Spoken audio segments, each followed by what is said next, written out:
Hello friends, welcome to Shivani Hari vlogs. வாங்க விளாக்குள்ளே போகலாம். இன்றைக்கி நம்ம ஒரு சூப்பரான ப்ரெட்டை வச்சு ரெசிபி தாங்க பார்க்க போகிறோம். சாகி துக்கடாங்கிறது. இதுக்கு வந்து தேவையான அளவு பட்டரை எடுத்து நல்லா மெல்ட் பண்ணி ஃப்ரை பேனில் வச்சுக்கிடுங்க. இப்போ வந்து ப்ரெட்டை குட்டி குட்டி பீஸாக கட் பண்ணி இதில் வச்சு ரெண்டு பக்கம் மாற்றி போட்டு நம்ம நல்லா டீப் ஃப்ரை நம்ம ரோஸ்ட் பண்ணி வைப்போம்ல, அந்த மாதிரி ரோஸ்ட் பண்ணி வச்சுக்கலாம். இதுக்கு வந்து நல்ல நமக்கு எத்தனை பீஸ் வேணுமோ அதை ரோஸ்ட் பண்ணி வச்சுக்கணும்.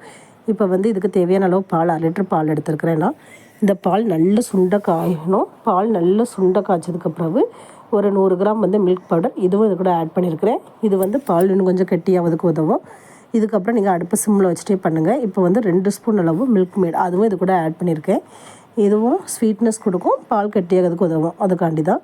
ஏன்னா அதுக்கப்புறம் வந்து ஒரு 2 ஸ்பூன் அளவு வந்து சுகர் அதுவும் நல்ல பவுடராக திரித்து வச்சுருக்கேன் வீட்டிலே, அதுவும் இது கூட ஆட் பண்ணிக்கலாம். இப்போ இது எல்லாமே சேர்ந்து நல்ல கட்டியாக கிண்டிட்டு வரணுங்க. லிக்விடாக இருக்கக்கூடாது. நல்ல இந்த பால்கோவா பதத்துக்கு வர மாதிரி நல்லா அழகாக கிண்டி கொடுத்துட்டு வரணும். நல்லா கிண்டி கொடுத்ததுக்கப்புறம் தான் இதை ஆஃப் பண்ணணும் அடுப்பை. பால் நல்லா கொஞ்சம் ஓரளவு நல்லா கட்டியான அப்புறம் இறக்கிடுங்க. இப்போ நம்ம கட் பண்ணி ஃப்ரை பண்ணி வச்சுருக்க ப்ரெட்டை வந்து அழகாக அடுக்கி வச்சுட்டு இந்த ரப்டி ரெடி ஆகிட்டு இந்த ரப்டி அதுக்கு மேலே அப்படியே ஊற்றிட வேண்டியதான். சூப்பரான டேஸ்ட்டான சாகி துக்குடா ரெடி.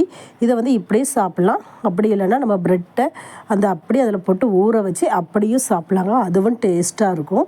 இதுக்கு மேலே வந்து நமக்கு தேவையான அளவு ட்ரை ஃப்ரூட்ஸை கூட அப்படியே ஆட் பண்ணி வச்சுக்கலாம். இந்த மாதிரி இப்படி நம்ம ஃபுல்லாக மூழ்க வச்சும் சாப்பிட்லாம். அப்படிலாம் 2 ப்ரெட்டுக்கு நடுவில் இந்த ரப்டி வச்சு சாப்பிட்லாம். சூப்பராக இருக்குங்க.